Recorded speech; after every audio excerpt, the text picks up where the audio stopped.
Hi Leo, welcome to your December 2016 love reading. It's Rena here. Before I put out the cards, I just wanted to say very briefly that Venus, the goddess of love and beauty, is going to start the month of December in your 6th house of health and work everyday routines. So you could find a partner in the workplace.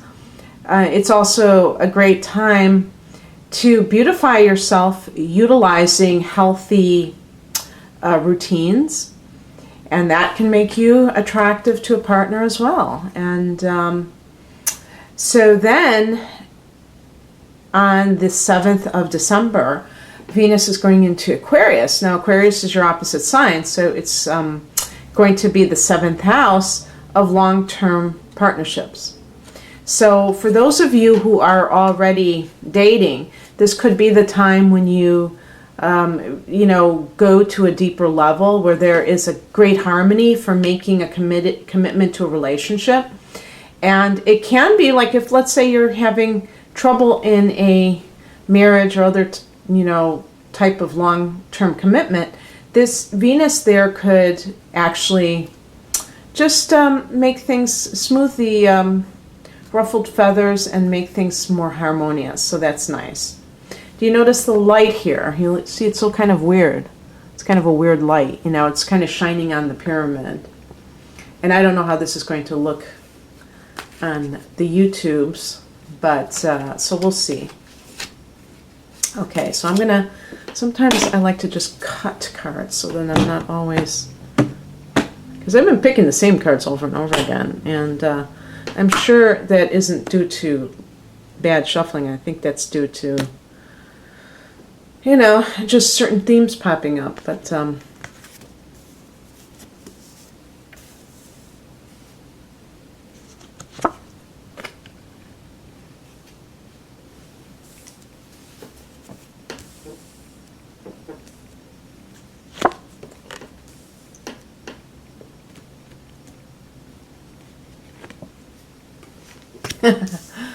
I should have said the 6 of Cups was going to show up.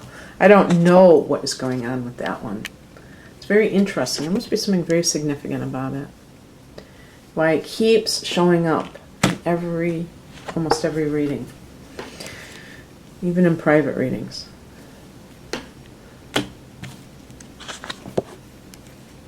Ooh, that's nice. Okay, so let's look at this.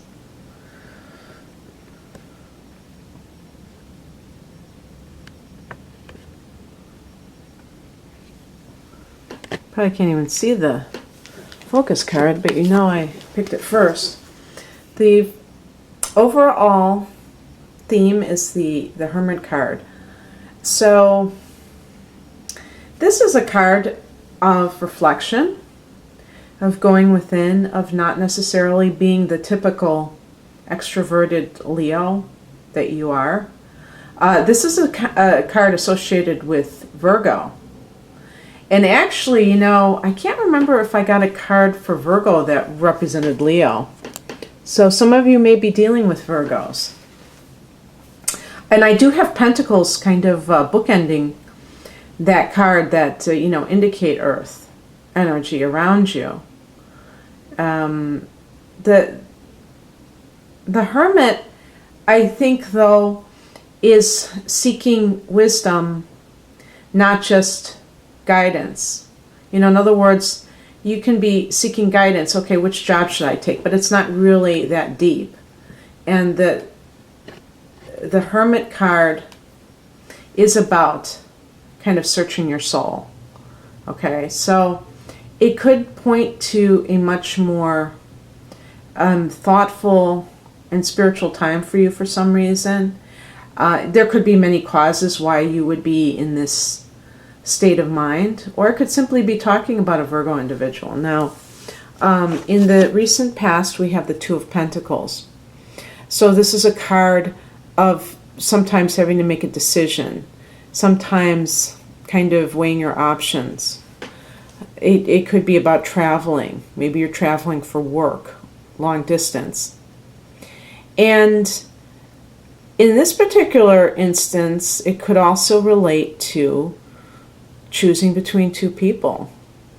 So you may have, maybe it's two earth signs that you're dealing with, and one of them is a Virgo. I don't know. I mean, that would be pretty amazing if somebody actually has that scenario, but you know, the law of averages, there probably is somebody like that.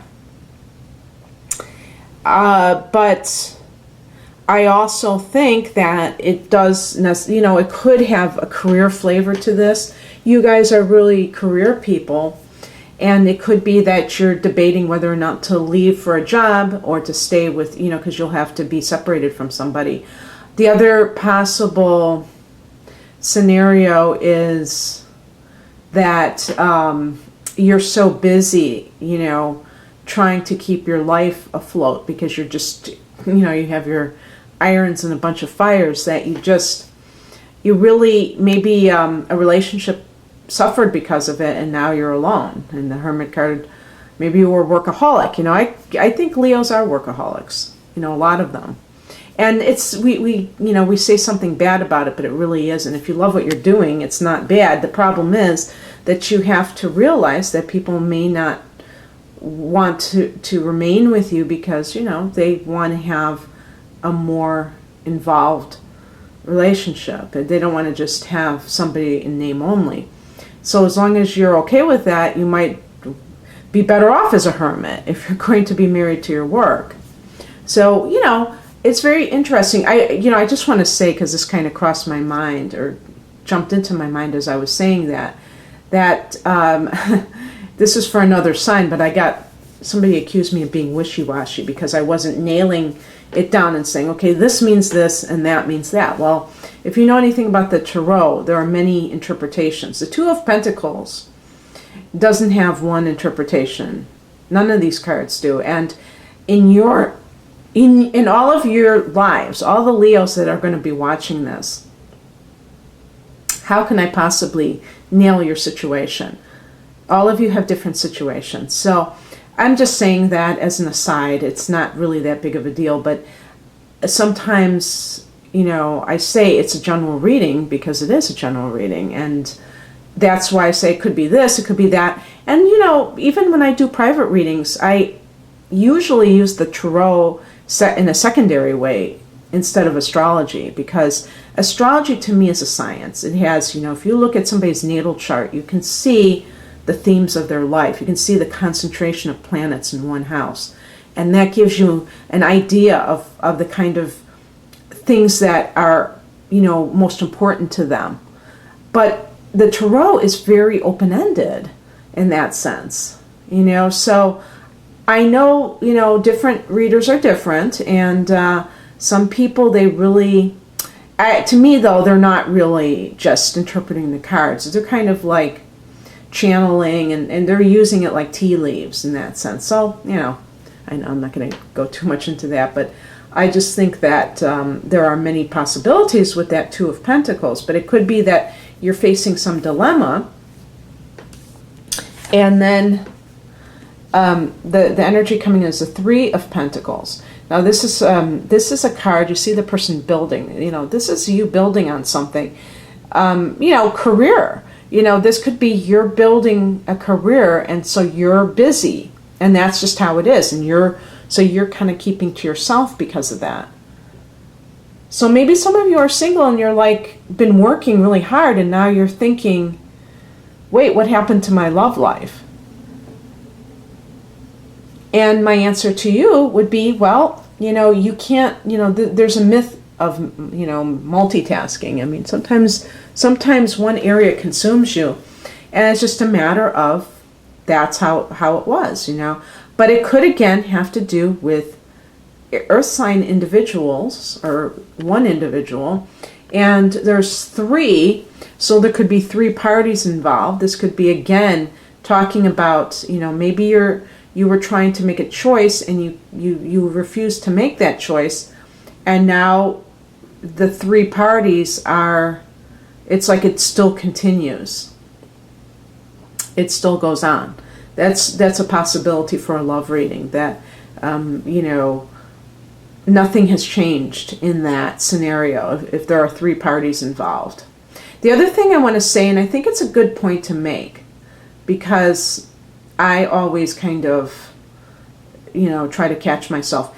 It's not that I condone cheating, don't get me wrong, because somebody said to me in another sign, that it's never okay to cheat and all that stuff. And I am against deception. I really am. What I talked with the other person, what I was saying is that sometimes people who have come from very abusive marriages, for instance, where they feel beaten down, that affair can actually act as a catalyst to, catapult them into a new life. Now, they may not stay with that person that they're having the affair with, but that person restores their sense of self-esteem to some degree. Obviously, another person can't do that for you, but I do feel that there are certain circumstances. I don't think that I can always judge a situation like that because I don't know the circumstances of it, and I don't condone infidelity, but I know it exists. And so if I see something in the cards that shows that there may be more than one party, I'm not going to wag my finger and give you a sermon about it. But I don't think that that's the best thing. I think it is best, if you're attracted to somebody and you're not happy in your marriage, to get out of the marriage.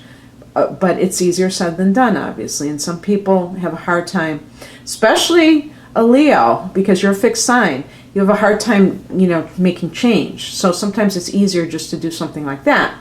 But I do think that it can complicate your life. And, now that I'm saying that, this is a card of uncomplicated love, okay? This is the card that I keep pulling.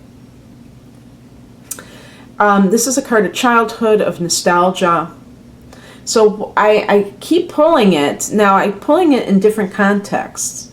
So I don't know exactly why I keep pulling it, unless this is the higher message, unless there's something going on, energetically, that is making us yearn for innocence. We have so much degradation in our society right now in many different ways, that innocence is hard to come by, isn't it? And in relationships, innocence means you love somebody for themselves. You don't love them because they make X amount of money, or they have X position, or they are like totally gorgeous. That's not why you love them. It might be why you're attracted to them. It's not why you love them. And this is a soul connection. This can also relate to children. So children could be on the minds. When you're navigating love and you have children, they have to be part of the equation, no matter how much you love them. This could be soulmate material, somebody who is soulmate material. Sometimes it could refer to an actual water sign. So we're talking about Cancer, Scorpio, or Pisces. Remember that it might not be the sun sign. It might be something else. People say the moon or the rising sign. I would, say it could be Venus and Mars. Maybe they have a sun in, Sagittarius, but they have Venus and Mars in Cancer. And so maybe they're very, very sensitive when it comes to their romantic life. But you would never know it in other areas of their life. What crosses you is the 9 of Wands. Okay, so this is, in the upright position, it's like, what would you call it? Like somebody who is putting up a lot of barriers. Now, in this challenge position, it could be, watch out to let down barriers. So in other words, I don't typically think of barriers as a good thing, but sometimes barriers are protective. If you've been hurt by somebody, you're not going to just accept things without, really thinking about it. And so you kind of are a little bit wary, making sure that the person doesn't hurt you again in the way that they did before. Like, let's say somebody cheated on you and you took them back. And so you may be a little bit more, cautious. But in this context, with it being a challenge card, it could be that somebody permeates through those barriers and you let your guard down. And when you let your guard down, that could be the cause of problems. Now in this particular reading, it could be that it could even be like a fire sign in Aries, Leo, or Sag that you've been having problems with, and somehow you let them back in your life. Maybe as you have been that hermit in that isolation mode, maybe somebody from your past creeps in because of your maybe loneliness or something, and you let them in. And that could be the cause of problems for you. So if there's somebody that you have been kind of wary of, don't believe the hype. If they're acting like they've turned over a new leaf, remember that actions speak louder than words. Yes, it's a cliche, but it's also true. The advice is the Wheel of Fortune. So this is associated with Jupiter. And so even though I don't think it's ever connected to Sag, maybe it is in that indirect way, saying that a Sagittarian is somebody that you want to choose as a partner. Now, I said could be a fire sign individual who's problematic, because it's crossing you. So, Sag is a fire sign. So it may not have anything to do with actual Sagittarians. Really, it might not be advice at all. What it might be just saying is that, you're going into a good period right now. And so if you've been feeling, very philosophical, as evidenced by the Hermit, because of something that you either have to decide about or that you're embroiled in kind of this, maybe some kind of a particular love triangle or something like that, it's saying that, things will work themselves out. You don't have to worry. But I do believe that we do have to take inspired action. I don't think we can just all the time leave it to fate. But sometimes people are afraid to do the wrong thing, so they don't do anything. And that's maybe saying, the universe has your back, particularly right now. You're actually in a good place. So just realize that as you make your decisions, if you're kind of like, oh my God, I have to make the right decision or else the world is going to fall apart. No, I don't think that happens that way. You make the decision that is comfortable for you in that moment, and that makes it the perfect decision. Even if you look back in retrospect and say, oh man, I should have done something differently. No, you couldn't have. I've said the same thing myself. Oh, I should have done this. But it was literally impossible for me to do that thing because I didn't value it at the time. So sometimes you have to, be very pragmatic about this and not beat yourself up about things that you didn't do that you would do differently now. I'm sure we all have those things, but in that moment, with that state of consciousness, you made the perfect decision for yourself. Even if it was, a crazy ass decision, it was right for you at that time. And that's part of the human journey, the fool's journey. Okay. The outcome is the Sun card. And the Sun card is you are ruled by the Sun. That's why they say Leos have sunny dispositions. And this is a card you can see that they are featuring romance here. Now, it doesn't have to be just romance. See the sunflowers. By the way, this is the Morgan Greer deck. Because somebody else was just asking me about it. So it can be like love. It can be like love and just, bliss. It's joy. It's, you know, just the happiness, the creativity, the prosperity. It's the yes card of the major arcana. So it's a very, very auspicious card, and it's coming off of the Wheel of Fortune. So the last two cards, Wheel of Fortune and the Sun card. So anything that you've been going through, and it doesn't look like it's all that big of a deal, the other cards, but if you've just been kind of like feeling a little bit stuck or confused, it sounds like you're going to land on your feet. And just a beautiful, beautiful card.